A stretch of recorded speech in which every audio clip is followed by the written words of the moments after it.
Spiritum tumbonum didisti, kuda seresios, et manatum non prohibis de orierum, et aquam didisti esinciti, kagalang-galang na alkalde, mga napakabanal na pari, mga Kristiyano, mga kapatid kay Jesucristo.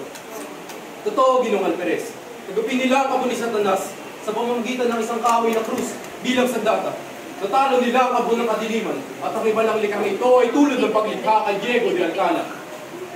Magnum remanebum, magnum etiam siin parvo punitur, item parva remanebum parva etiam siin magnum posita, sidus lucidus noctaclarian step imperio non conspicus, didapos Alcala inter omnes sanctos indinet. Marami nang nakakalimot sa dasal lang namin.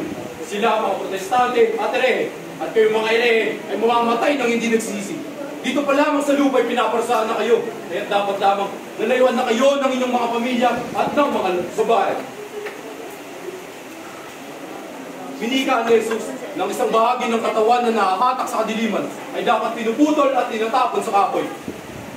At kung sino mang makasalubong sa mga pari ay dapat nagbibigay galang sa pamamagitan ng paghalik sa kamay o pagluhod. Ngunit, mga kabataang nag-aaral sa Europa ay hindi marunong nagbigay galang man lang kayo tinatakwil ng simbahan. Sila'y dapat layuan! Samantala, isang lalaki ang nakatulog sa kapasadal kay Hermana Puti na naging dahilan na malakas ang pagsigaw ng babae. Ah, demonyo!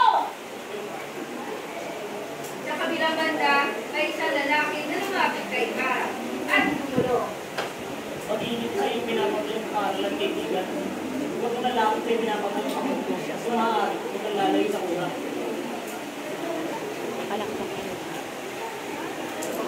Oo.